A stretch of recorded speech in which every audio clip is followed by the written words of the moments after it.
জুমার দিনের ফজিলত, জুমার নামাজের ফজিলত এবং জুমার দিনের আমল সম্পর্কে কিছু আলোচনা করার ইরাদা করেছি, যদি আল্লাহ তৌফিক দেন। মুহাক্কিক উলামায়ে কেরাম কোরআন এবং হাদিসের আলোকে জুমার দিনের অনেক ফজিলত কিতাবের মধ্যে লিপিবদ্ধ করেছেন। তার মধ্য থেকে 10টি ফজিলতের কথা আজকে আপনাদেরকে আবার স্মরণ করে দিতে চাচ্ছি। 1 নম্বর, রাসূলুল্লাহ সাল্লাল্লাহু আলাইহি ওয়াসাল্লাম হাদিস শরীফের মধ্যে জুমার দিনকে সমস্ত দিনের মধ্যে শ্রেষ্ঠ দিন, সর্বোত্তম দিন হিসেবে ঘোষণা করেছে। 2 নম্বর, জুমার দিনের আরেকটি ফজিলত হল আল্লাহ সুবহানাহু ওয়া তাআলা এই জুমার দিনকে উম্মতে মুসলিমার জন্য সাপ্তাহিক ঈদের দিন হিসেবে ঘোষণা করেছে। 3 নম্বর, জুমার দিনের আরেকটি ফজিলত হল রাসূলুল্লাহ সাল্লাল্লাহু আলাইহি ওয়াসাল্লাম হাদিস শরীফের মধ্যে জুমার দিনের দান সদকাকে সপ্তাহের অন্যান্য দিনের দান সদকার চেয়ে বেশি ফজিলতপূর্ণ বলে উল্লেখ করেছে। যেরকম বছরের মাসসমূহের মধ্যে রমজান মাসের দান সৎকার ফজিলত বছরের অন্যান্য মাসের দান সৎকার চাইতে বেশি, ঠিক তেমনিভাবে জুমার দিনের দান সৎকার ফজিলত সপ্তাহের অন্যান্য দিনের দান সৎকার ফজিলতের চাইতে অনেক বেশি। রাসূলুল্লাহ সাল্লাল্লাহু আলাইহি ওয়াসাল্লাম হাদিস শরীফের মধ্যে বলেন, as-sadaqatu fihi a'zamu min as-sadaqati fi sa'iril ayyam। নবীজি বলতেছেন, জুমার দিনের সাদাকা, জুমার দিনের দান খয়রাত ফি সাইরিল আইয়াম, সপ্তাহের অন্যান্য সমস্ত দিনের দান সৎকার ফজিলতের চাইতে অনেক বেশি। 4 নম্বর, জুমার দিনের একটি ফজিলত হলো জুমার দিন এটি দোয়া কবুলের দিন। নবীজি হাদিস শরীফের মধ্যে বলেছেন, জুমার দিনে এমন একটি সময় আছে যে সময়ের মধ্যে বান্দা আল্লাহর কাছে যদি কোনো দোয়া করেন, আল্লাহ অবশ্যই তা দান করেন। 5 নম্বর, জুমার দিনের একটি ফজিলত হলো কোন মুসলমান যদি জুমাবারে মারা যায়, তাহলে জুমার সম্মানার্থে আল্লাহ সুবহানাহু ওয়া তাআলা তার কবরের আযাব মাফ করে দেন। সুবহানাল্লাহ। কিয়ামতের হিসাব নিকাশের পরে কি হবে না হবে এটা অন্য কথা, কিন্তু কবরের আযাব থেকে আল্লাহ তাকে মুক্ত করে দিবেন। রাসূলুল্লাহ সাল্লাল্লাহু আলাইহি ওয়াসাল্লাম বলেন, মা মিন মুসলিমিন ইয়ামুতু ইয়াওমাল জুমুআ আও লাইলাতাল জুমুআ ইল্লা ওয়াকাহুল্লাহু ফিতনাতাল কবরি।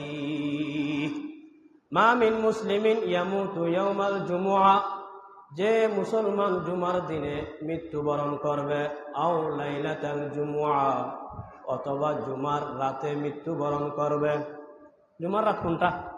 যেটা সামনে আসতেছে ওইটা না, যেটা চলে গেছে এটা।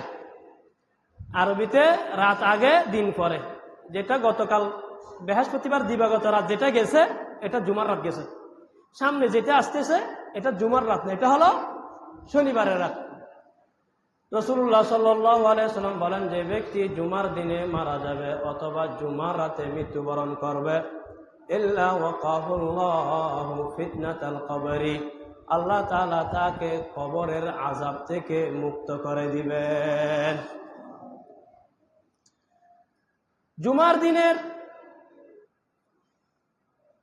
6 নম্বর ফজিলত, যে জুমার দিনের সম্মানার্থে আল্লাহ সুবহানাহু ওয়া তাআলা জাহান্নামের আগুন প্রজ্বলিত করাকে বন্ধ রাখেন। সপ্তাহের প্রত্যেক দিন জাহান্নামকে প্রজ্বলিত করা হয়, জাহান্নামকে জ্বালানো হয়, জাহান্নামকে উত্তপ্ত করা হয়। কিন্তু জুমাবার যখন আসে, জুমাবারের সম্মানার্থে আল্লাহ তাআলা জাহান্নামকে প্রজ্বলিত করা বন্ধ রাখেন, জাহান্নামকে উত্তপ্ত করা বন্ধ করে রাখেন জুমাবারের সম্মানার্থে। রাসূলুল্লাহ সাল্লাল্লাহু আলাইহি ওয়াসাল্লাম বলেন, ইন্না জাহান্নামা তুসআরু কুল্লা ইয়াউম ইল্লা ইয়াউমাল জুমআহ। নবীজি বলতেছেন, জাহান্নামকে প্রতিদিন, শনিবার, রোববার, সোমবার, মঙ্গলবার, বৃহস্পতিবার, প্রতিদিন জাহান্নামকে উত্তপ্ত করা হয়, জাহান্নামকে প্রজ্বলিত করা হয়, জ্বালানো হয়, তবে ইল্লা ইয়াউমাল জুমআহ, জুমাবার ব্যতীত। জুমার দিন আসলে জুমার সম্মানার্থে এই জাহান্নামকে প্রজ্বলিত করা আল্লাহ বন্ধ করে দেন। সুবহানাল্লাহ। 7 নম্বর, জুমাবারের একটি ফজিলত হলো যে জুমার রাতে বান্দার আমল আল্লাহ তাআলার দরবারে পেশ করা হয়। রাসূলুল্লাহ সাল্লাল্লাহু আলাইহি ওয়াসাল্লাম বলেন, ইন্না আমালা বানি আদম তুরাজু কুল্লা খামিসিন লাইলাতাল জুমআহ ফালা ইউকবালু আমালু কাতি'i রাহিমিন। নবীজি বলতেছেন, বান্দার আমল সমূহ প্রতি জুমাবার রাতে, প্রতি জুমার রাতে আল্লাহর দরবারে পেশ করা হয়। আল্লাহ সুবহানাহু ওয়া তাআলা বান্দার নেক আমল সমূহ কবুল করেন। ফালা ইউকবালু আমালু কাতি'i রাহিমিন, তবে যে বান্দা আত্মীয় স্বজনের সাথে রক্ত সম্পর্কীয় আত্মীয়র সাথে সম্পর্ক ছিন্ন করে, এ রক্ত সম্পর্কীয় আত্মীয়তার সম্পর্ক ছিন্নকারী ব্যক্তির আমল আল্লাহ তাআলা কবুল করেন না। এজন্য রক্ত সম্পর্কীয় আত্মীয়ের সাথে সুসম্পর্ক বজায় রাখতে হবে। যে কোনো বেশি বনিবনা না হলে অন্তত সম্পর্কটা যাতে টিকে থাকে, বেশি গভীরে যাবেন না আর কি। বেশি যদি সমস্যা হয়ে যায় গভীরে যাবেন না, হাই হেলো করবেন, খবর নিবেন, একে অপরের সাথে কথাবার্তা রাখবেন, সম্পর্কটা বজায় রাখতে হবে। সম্পর্ক ছিন্ন করলে তার আমল, তার নেক আমল আল্লাহ কবুল করেন না। 8 নম্বর, জুমার দিনের একটি ফজিলত হলো জুমার দিনে আল্লাহ তাআলা বান্দার গুনাহ মাফ করেন। হযরত সালমান ফারসি রাদিয়াল্লাহু তাআলা আনহু বলেন, রাসূলুল্লাহ সাল্লাল্লাহু আলাইহি ওয়াসাল্লাম আমাদেরকে প্রশ্ন করলেন, তাদরুনা মাল জুমা ইয়াউমুল জুমআ। নবীজি বলতেছেন, তোমরা কি জানো মা ইয়াউমুল জুমআ, ইয়াউমুল জুমআ কি? তখন সাহাবায়ে কেরাম বলেন, আল্লাহু ওয়া রাসূলুহু আলাম, আল্লাহ এবং আল্লাহর রাসূল ভালো জানেন। তা আদব, সাহাবায়ে কেরাম কোনো প্রশ্নের উত্তর জানলেও বলতেন না, প্রথমে বলতেন আল্লাহ এবং আল্লাহর রাসূল ভালো জানেন। নবীজি আবার প্রশ্ন করলেন, তাদরুনা মা ইয়াউমুল জুমআ, ইয়াউমুল জুমআ কি, জুমার দিন কি, এই সম্পর্কে তোমরা কি জানো? সাহাবায়ে কেরাম বললেন, আল্লাহু ওয়া রাসূলুহু আলাম, আল্লাহ এবং আল্লাহর রাসূল ভালো জানেন। হযরত সালমান ফারসি বলতেছে, নবীজি এই প্রশ্ন একে একে 3 বার অথবা 4 বার করলেন। একই প্রশ্ন বারবার কেন করা হয়? গুরুত্ব বোঝানোর জন্য, খেয়াল করার জন্য, বিষয়টি ভালোভাবে যেন অনুভব করতে পারে। এই জুমার গুরুত্বটা বোঝানোর জন্য নবীজি একই প্রশ্ন একে একে 3 বার অথবা 4 বার করলেন। এরপরে সালমান ফারসি বলতেছেন, আমি 3য়বার বা 4থবার বললাম, ইয়া রাসূলুল্লাহ, জুমাবার হলো ওই দিন যেই দিন আল্লাহ তাআলা হযরত আদম আলাইহিস সালামকে সৃষ্টি করেছে। তখন নবীজি বলতেছেন, শোনো, জুমাবারের আসল ফজিলত, জুমাবারের বিশেষ ফজিলত সম্পর্কে আমি তোমাদেরকে বলতেছি। মা মিন মুসলিমিন ইয়াতাতাহহারু সুম্মা ইয়ামশি ইলাল মসজিদ সুম্মা ইউনসিতু হাত্তা ইয়াকদিয়াল ইমামু সালাতাহু ইল্লা কানাত কাফফারাতান লিমা বাইনাহু ওয়া বাইনাল জুমআতি আল্লাতী ক্বাবলাহা মাজতুনিবাতিল মাকতালা। নবীজি বলতেছেন জুমার দিনের বিশেষ ফজিলত হলো যে ব্যক্তি, যে মুসলমান জুমার দিনে পবিত্রতা অর্জন করবে। এক নম্বর, যে ব্যক্তি জুমার দিনে পবিত্রতা অর্জন করবে। দুই নম্বর, সুম্মা ইয়ামশি ইলাল মসজিদ, দুই নম্বর পায়ে হেঁটে মসজিদে গমন করবে। এক নম্বর পবিত্রতা অর্জন করবে, দুই নম্বর এর পরে পায়ে হেঁটে মসজিদে গমন করবে। তিন নম্বর, সুম্মা ইউনসিতু হাত্তা ইয়াকদিয়াল ইমামু সালাতাহু, তিন নম্বর মসজিদে গিয়ে ইমাম সাহেব নামাজ শেষ করা পর্যন্ত কোনো ধরনের বেহুদা কথাবার্তা বলবে না, কোনো ধরনের বেহুদা কাজকর্ম করবে না। এই তিনটি আমল যে ব্যক্তি করবে, এই জুমার নামাজটা তার জন্য আগামী জুমা, বিগত জুমা পর্যন্ত সময়ের গুনাহের কাফফারা হয়ে যাবে। সগীরা গুনাহ, ছোট ছোট গুনাহগুলো আল্লাহ মাফ করে দিবেন, কবিরা গুনার জন্য তওবা করতে হবে।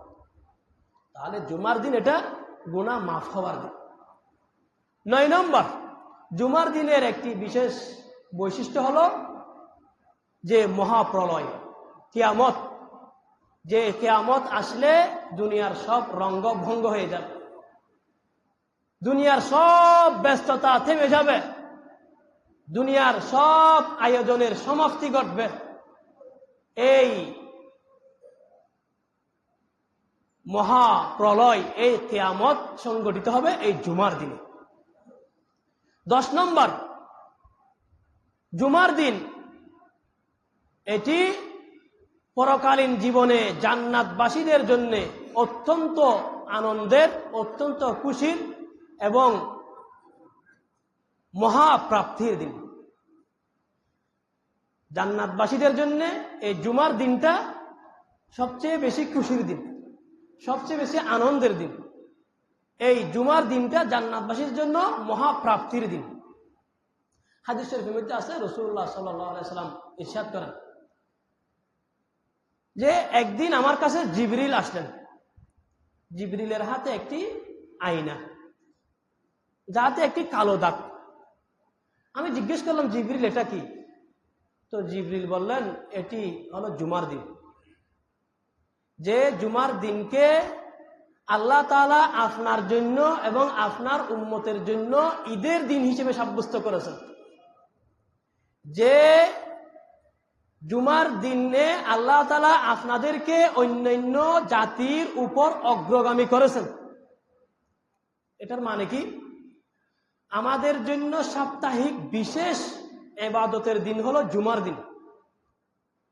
ইহুদিদের সাপ্তাহিক বিশেষ ইবাদতের দিন শনিবার। তাহলে জুমার পরের দিন, আমাদের একদিন পরে না, আমরা তাদের আগে আছি। নাসারা খ্রিস্টানদের বিশেষ ইবাদতের দিন রবিবার, আমাদের 2 দিন পরে। তো এই জন্য বলতেছেন আল্লাহ তাআলা আপনাদেরকে অগ্রগামী বানিয়েছেন, অন্যান্য জাতিদেরকে আপনাদের অনুগত বানিয়েছেন। হযরত জিবরিল বলতেছেন জুমার দিন এমন একটি সময় আছে যে সময়ে বান্দা আল্লাহর কাছে যা চাই আল্লাহ তাই দান করেন। এরপরে নবীজি বলতেছেন, তো এই যে একটা কালো দাগ, এটা কিসের দাগ? বলতেছে এটা হলো কিয়ামতের দিন। এই জুমার দিনে কিয়ামত হবে, এই কালো দাগ দিয়ে এই কিয়ামতের দিনকে বোঝানো হয়েছে। তখন জিবরিল বলতেছে এই জুমার দিনকে পরকালে জান্নাতে আমরা ইয়াউমুল মাজিদ নামে আমরা স্মরণ করব। জুমার দিনটা জান্নাতেও থাকবে, জান্নাতে জুমার দিনকে বলা হবে ইয়াউমুল মাজিদ। তখন নবীজি বলতেছেন ইয়াউমুল মাজিদ কি? আবার বলতেছে আল্লাহ তাআলা জান্নাতে একটি বিশাল সুগন্ধময় একটি উপত্যকা সৃষ্টি করেছেন। আল্লাহ সুবহানাহু ওয়া তাআলা প্রতি জুমাবারে এই উপত্যকায় অবতরণ করবেন। এখানে সমস্ত আম্বিয়া আলাইহিমুস সালামের জন্য স্বর্ণের মিম্বর স্থাপন করা হবে। আম্বিয়া আলাইহিমুস সালাম সবাই স্বর্ণের মিম্বরে উপবিষ্ট হবেন এবং শহীদদের জন্য অগণিত মুক্তার চেয়ার বসানো হবে। সবাই মুক্তার চেয়ারে আসন গ্রহণ করবে। জান্নাতের হুর গিলমান এবং সব জান্নাতি এখানে উপস্থিত হবে। আল্লাহ তাআলা বলবে, আমার বান্দাদেরকে তোমরা বিশেষ পোশাক পরিধান করিয়ে দাও। তখন বিশেষ পোশাক পরানো হবে।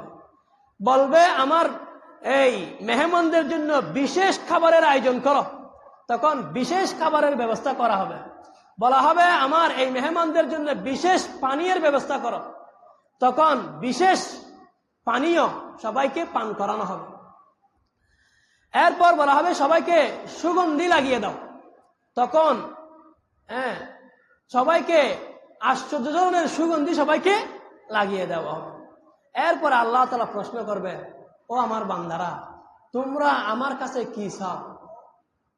তখন সবাই বলবে, আল্লাহ, আমরা আপনার রেজামন্দি চাই, আপনার সন্তুষ্টি চাই, আমাদের আর কিছুর দরকার না, আমরা শুধু আপনার সন্তুষ্টি চাই। আল্লাহ বলবেন, আমি তোমাদের উপর সন্তুষ্ট হয়ে গেলাম। হাদিস শরীফের মধ্যে আছে, এরপরে আল্লাহ তাআলা নিয়ামতের এমন এক দরজা খুলে দেবে, এমন নিয়ামত সবাইকে দিবে। হাদিসের মধ্যে শুধু এতটুকু বলা হয়েছে, মালা আইনুন রাত ওয়ালা উযুনুন সামিআত ওয়ালা খাতারা আলা কলবি বাশার। এমন নিয়ামত আল্লাহ তাআলা দান করবে, মালা আইনুন রাত, যে নিয়ামত কোনো চোখ কোনোদিন দেখেনি, ওয়ালা উযুনুন সামিআত, এমন নিয়ামত আল্লাহ দিবে যে নিয়ামতের কথা কোনো কান কোনোদিন শুনেনি, ওয়ালা খাতারা আলা কলবি বাশার। আল্লাহ তাআলা এমন নিয়ামত বান্দাদেরকে তখন দান করবেন যে নিয়ামতের কল্পনাও কোনো মানুষের অন্তর করতে পারেনি। অকল্পনীয়, আপনার কল্পনার বাইরে এরকম নিয়ামত আল্লাহ তাআলা দান করবেন। এরপর আল্লাহ বলবেন, সবাই নিজ নিজ স্থানে চলে যাও। সবাই চলে যাবে। প্রতি জুমাবারে এই সমাবেশ হবে।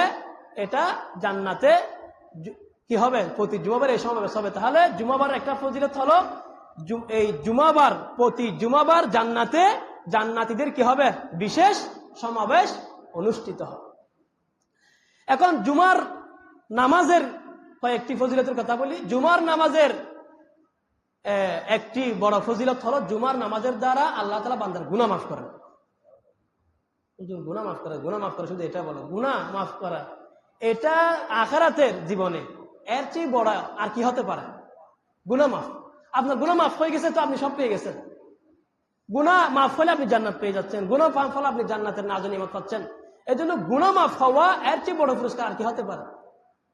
এক আল্লাহর ওলি বলতেছেন, নগুয়ম কে তাআতম বফজির, নগুয়ম কে তাআতম বফজির, কলমে আফু বড় গুনাহাম কশ। আল্লাহর ওলি বলতেছেন, আল্লাহ, আমি এই কথা বলবো না যে আপনি আমার ইবাদত কবুল করুন। আমি আমার ইবাদত কবুল করার কথা বলবো না। আমি শুধু এতটুকু বলবো যে আপনি আমার গুনাহগুলো মাফ করে দিন। আমার গুনাহগুলি মাফ করে দিন। গুনাহ মাফ করলে আমার কেল্লাফতে, গুনাহ মাফ করলে আমার সব হয়ে যাবে। দেখেন, সবচাইতে ফজিলতপূর্ণ, গুরুত্বপূর্ণ, মর্যাদাপূর্ণ রাত কি? কদরের রাত। এই কদরের রাতে সরাসরি নবীজি যে আমলটি শিক্ষা দিয়েছেন কদরের রাতে করার জন্য, সেটি কি? একটি দোয়া। একটি দোয়া বেশি করতে বলেছেন। দোয়াটি কি? আল্লাহুম্মা ইন্নাকা আফুউন তুহিব্বুল আফওয়া ফাআফু আননি। এটার অর্থ কি? আল্লাহুম্মা ইন্নাকা আফুউন, ও আল্লাহ, আপনি ক্ষমাশীল। তুহিব্বুল আফওয়া, আপনি ক্ষমাকে পছন্দ করেন। ফাআফু আননি, সুতরাং আপনি আমাকে ক্ষমা করে দেন। আপনি আমাকে ক্ষমা করে দেন। ক্ষমার কথা শুধু, আর কিছু লাগবে না। এত বড় একটা রাত, আল্লাহ রসুল আর কিছুর কথা বলেন নাই। মেন কথা বলছে শুধু ক্ষমা। তুমি ক্ষমা চাও, ক্ষমা পাইলে সব পেয়ে গেছে। তাহলে জুমার নামাজের এক নম্বর ফজিলত হল আল জুমাতু ইলা জুমআ কাফারাতুল লিমা বাইনাহুমা। জুমার নামাজের উসিলাই আল্লাহ তাআলা বান্দার গুনাহ ক্ষমা করে দেন। সুবহানাল্লাহ। 2 নম্বর, জুমার নামাজ পড়ার জন্য যে ব্যক্তি আসবে, যদি অন্যান্য বিধানগুলো ঠিকমতো পালন করে, প্রতি কদমে কদমে 1 বছর রোজার সওয়াব, এক এক বছর নামাজের সওয়াব। সুবহানাল্লাহ। তাহলে একদিকে গুনাহ মাফ হচ্ছে, আবার আরেকদিকে সওয়াব লাভ হচ্ছে। জুমার নামাজ পড়লে একদিকে গুনাহ মাফ হবে, আর একদিকে সওয়াব লাভ হবে। এক এক বছর নামাজের সওয়াব, আবার এক এক বছর প্রতি কদমে কদমে রোজার সওয়াব। আবার যদি 3 নম্বর, যদি আপনি ইমাম মসজিদে আসার আগে আগে যদি মসজিদে আসতে পারেন, তাহলে কুরবানির সওয়াবও পেয়ে যাবেন। সুবহানাল্লাহ।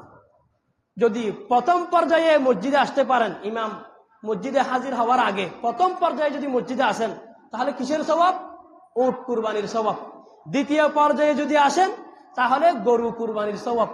তৃতীয় পর্যায়ে যদি আসেন, তাহলে বেড়া কুরবানির সওয়াব। চতুর্থ পর্যায়ে যদি আসেন, তাহলে মুরগি আল্লাহর রাস্তায় সদকা করার সওয়াব। পঞ্চম পর্যায়ে যদি আপনি মসজিদে আসেন, তাহলে ডিম আল্লাহর রাস্তায় সদকা করার সওয়াব। সুবহানাল্লাহ। তাহলে জুমার নামাজের দ্বারা একদিকে গুনাহ মাফ হয়, আবার আরেকদিকে প্রতি কদমে কদমে নামাজ, এক এক বছর নামাজের সওয়াব, প্রতি কদমে কদমে এক এক বছর রোজার সওয়াব। আবার ইমাম মসজিদে আসার আগে আগে মসজিদে উপস্থিত হতে পারলে কুরবানির সওয়াব আল্লাহ তাআলা বান্দাকে দান করেন। সুবহানাল্লাহ। 4 নম্বর, জুমার নামাজের একটি বিশেষ ফজিলত হলো জুমার নামাজের দ্বারা বান্দা জান্নাত লাভ করতে পারে। হাদিস শরীফে আছে, রাসূলুল্লাহ সাল্লাল্লাহু আলাইহি ওয়াসাল্লাম বলেন, খামসুন মান আমিলাহুন্না ফি ইয়াউমিন কাতাবাহুল্লাহু মিন আহলিল জান্নাহ মান আদা মারিজান ওয়া শাহিদা জানাজাতান ওয়া সামা ইয়াওমান ওয়া রাহা ইলাল জুমআ ওয়া আতাকা রাকাবা। নবীজি বলতেছেন, 5টি আমল যে ব্যক্তি একই দিনে করতে পারবে, কাতাবাহুল্লাহু মিন আহলিল জান্নাহ, আল্লাহ তাকে জান্নাতি বলে লিখে দিবেন। সুবহানাল্লাহ। 5টি আমল যে ব্যক্তি একই দিনে করবে, আল্লাহ তাআলা ওই বান্দাকে জান্নাতি বলে লিখে দিবেন। সুবহানাল্লাহ। আমলগুলো কি? 1 নম্বর, মান আদা মারিজান, অসুস্থ ব্যক্তিকে দেখতে যাওয়া বা অসুস্থ ব্যক্তির সেবা করা 1 নম্বর। 2 নম্বর, ওয়া শাহিদা জানাজাতান, কোন মুসলমানের জানাজায় অংশগ্রহণ করা। 3 নম্বর, ওয়া সামা ইয়াওমান, রোজা রাখা। 4 নম্বর, ওয়া রাহা ইলাল জুমআ, জুমাতে অংশগ্রহণ করা।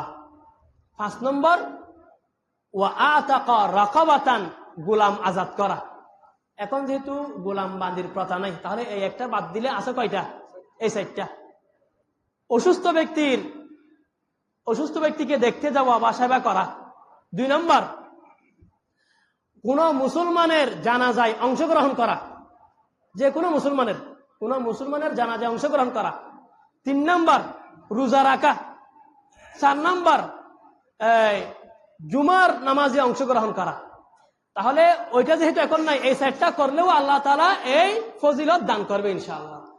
আর যদি চান, এখন যদিও গোলাম বান্দির প্রথা নাই, তবে অনেক মানুষ এখনো আর্থিক সংকটের কারণে মানুষের গোলামি করে।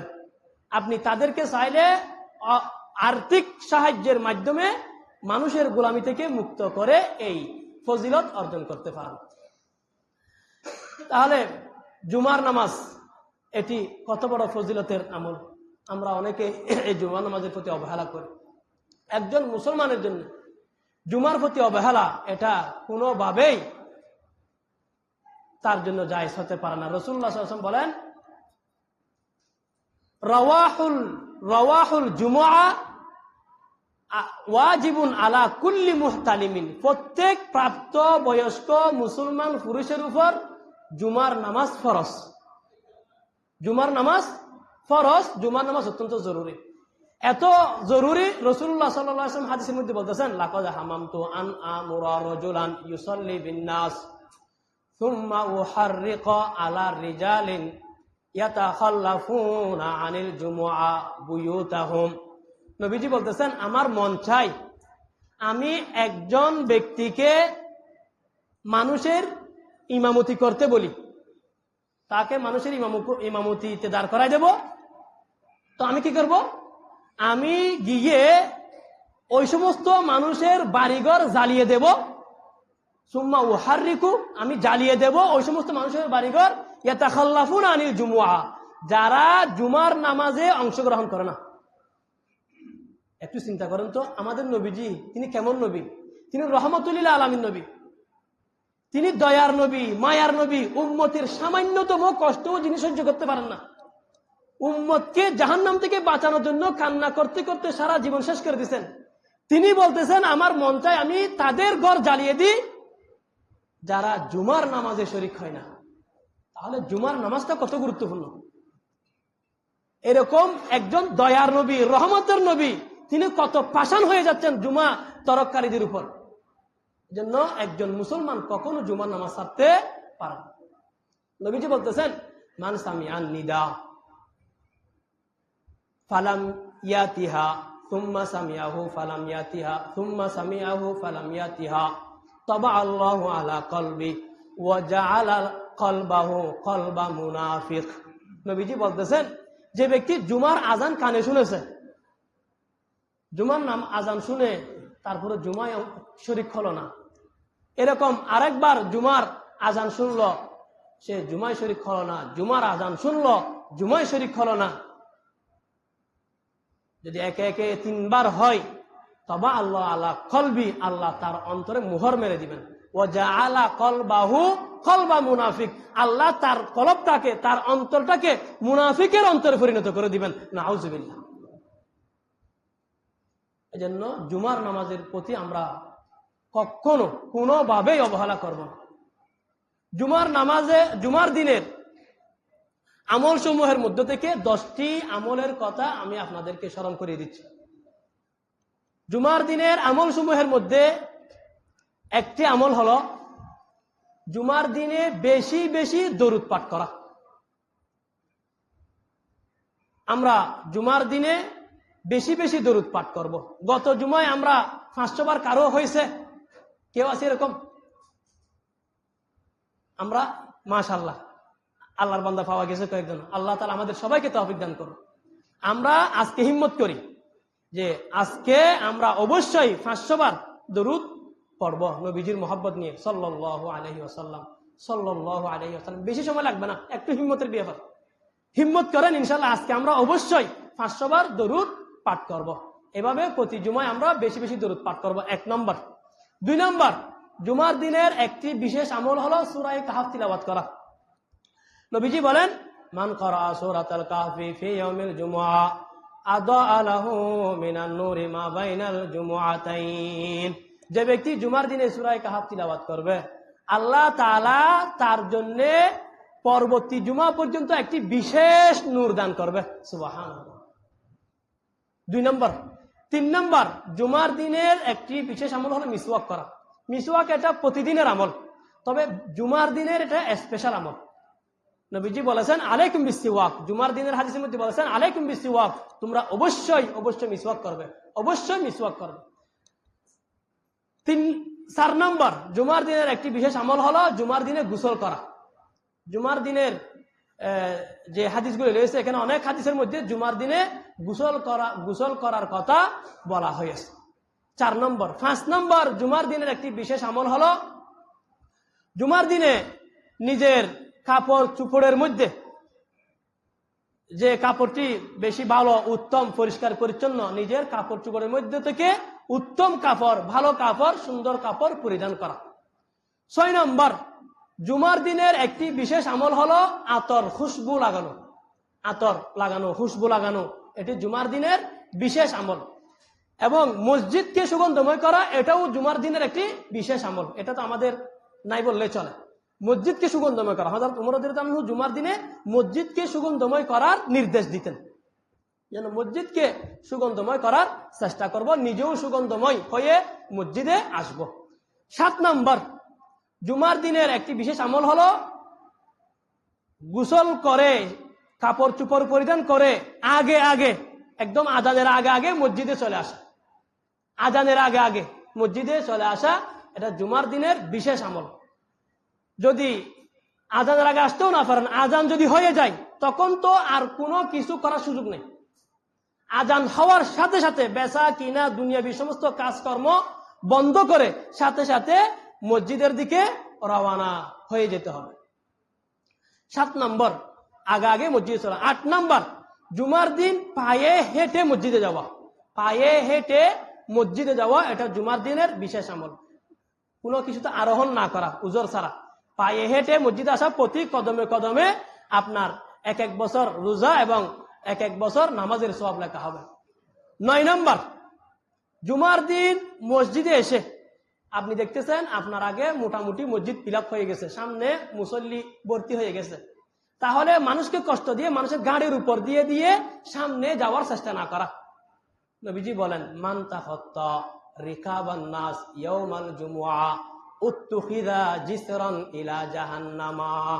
যে ব্যক্তি জুমার দিনে মানুষের ঘাড়ের উপর দিয়ে দিয়ে মানুষকে কষ্ট দিয়ে সামনে যাবে জুমার দিনে, তাকে উত্তুখিযা জিসরান, জিসরুন মানে ফুল, ব্রিজ, তাকে জাহান্নামে ব্রিজ বানিয়ে দেওয়া হবে।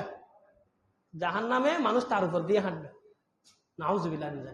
যে ব্যক্তি মানুষকে কষ্ট দিয়ে সামনে যাবে, আপনার এত যদি সামনে যেতে মন চায়, আগে আসেন না কেন? আগে আসবেন। পরে এসে মানুষকে কষ্ট দিয়ে সামনে গেলে নবীজি বলতেছেন তাকে আল্লাহ তাআলা জাহান্নামের ফুল বানিয়ে দিবে। হ্যাঁ, আর একটি বিষয় আছে, সামনে অনেক জায়গা খালি, কতগুলো মানুষ পিছনে রাস্তা ব্লক করে ফেলেছে, তখন তো আসতে হবে, তখন আসবেন। সামনে মোটামুটি ফিল আপ, এমনিতে মানুষকে ফাঁক করে বসার জন্য, মানুষকে কষ্ট দিয়ে বসার জন্য আসলে এটা আপনার জন্য গুনাহ হবে, জমার সওয়াব থেকে বঞ্চিত হবে। মানুষকে কষ্ট না দেওয়া, মানুষকে ফাঁক করে না বসা, মানুষকে তার জায়গা থেকে উঠিয়ে না দেওয়া, এগুলির জন্য হাদিসে বিশেষভাবে তাকিদ দেওয়া হয়েছে। আপনি এসে যেখানে জায়গা পান সেখানে আপনি অবস্থান করবেন। ইমাম সাহেব আসার আগ পর্যন্ত আপনি নামাজ, তিলাওয়াত, জিকির, আজকার এগুলিতে মশগুল থাকবেন। ইমাম আসার পরে আর কোনো নফল ইবাদত করবেন না। তখন আপনার কাজ হলো ইমামের খুতবা শোনা, ইমামের ওয়াজ শোনা, ইমামের খুতবা শোনা। যখন ওয়াজ চলে, যখন খুতবা চলে, তখন আপনার জন্য কোনটা বেশি দরকার? ইমামের ওয়াজ শোনা, ইমামের খুতবা শোনা। তখন আপনার জন্য নফল ইবাদতের চেয়ে এটার ফজিলত বেশি। আর খুতবার সময় তো কোনো কথা নেই, খুতবার সময় তো অন্য কোনো কিছু করা যাবে না, খুতবা শোনাই ওয়াজিব। 9 নম্বর, 10 নম্বর একটি বিশেষ আমলের কথা বলে আলোচনা শেষ করতেছি। 10 নম্বর যে আমলটি হলো যে দেখা যায় জুমার দিনে আমরা প্রচুর পরিমাণে মানুষ জুমার নামাজটা পড়ে এতক্ষণ আমরা সময় দিতে পারলাম, আর 5টা মিনিট মসজিদে থাকতে পারি না। নামাজটা পড়ে সবাই গুড় গুড় করে বের হয়ে যায়, সুন্নতটা আদায় করি না। এটা আমাদের জন্য বড় দুর্ভাগ্য। এতক্ষণ কষ্ট করে বসছেন, আর মাত্র 5টা মিনিট একটু কষ্ট করে 4 রাকাত, পারলে আরো 2 রাকাত নামাজ পড়ে তারপরে বের হন না। এগুলো সুন্নত মুআক্কাদা না। আমাদের সর্বজন শ্রদ্ধেয় আমাদের ডাক্তার হুজুর আমাকে মনের কষ্ট থেকে কয়েকবার বলছে বিষয়টা, হুজুর জুমার দিন মানুষগুলো সব বের হয়ে যায়, আমার খারাপ লাগে, আমি অনেক মানুষকে বলে বলে এই সুন্নত পড়াই। হুজুর আমাকে বলতেছে আমি বলে বলে অনেককে সুন্নত পড়াই, এত মানুষ যে বের হয়ে যায় সুন্নতটা না পড়ে, খুব খারাপ লাগে। তাই বলছি হুজুর ইনশাল্লাহ জুমার আলোচনা আসলে আমি এটা বলবো সবাইকে, আল্লাহর ওয়াস্তে। এত কষ্ট করে এতক্ষণ সময় দিতে পারতেছেন, আর 5টা মিনিট দিতে পারবেন না? স্যার আজকে না পড়ে চলে যাবেন। কারা কারা হাত তুলেন তো।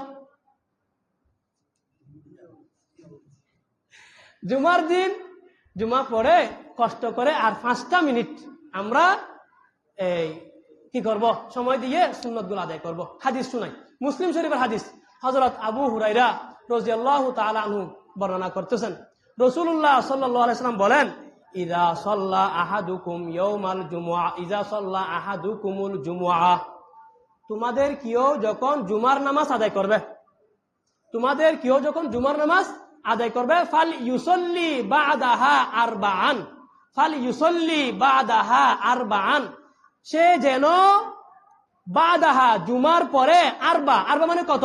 4, জুমার পরে যেন আর 4 রাকাত সুন্নত আদায় করে। নবীজি বলতেছেন, মুসলিম শরীফের হাদিস, বর্ণনাকারী হযরত আবু হুরায়রা রাদিয়াল্লাহু আনহু বলতেছে, তোমাদের যে ব্যক্তি জুমার নামাজ আদায় করবে সে যেন জুমার পরে 4 রাকাত সুন্নত আদায় করে। বুখারীর একটি হাদিসের মধ্যে আছে, হযরত আব্দুল্লাহ ইবনে উমর বলতেছে, কানা রাসূলুল্লাহ সাল্লাল্লাহু আলাইহি ওয়াসাল্লাম ইউসাল্লি বা'দাল জুমআতি রাকাতাইনে ফি বাইতি, নবীজি জুমার পরে ঘরে গিয়ে 2 রাকাত নামাজ পড়তেন। সুতরাং জুমার পরে আমরা 4 রাকাত সুন্নত আদায় করব, এরপরে পারলে আরো 2 রাকাত পড়বো। একদম না পড়ে জুমার নামাজটা পড়ে আমরা হুট করে বের হয়ে যাব না। আল্লাহ তাআলা আমাদের সবাইকে বোঝার আমল করার তৌফিক দান করুন। ওয়া আখিরু দাওয়ানা।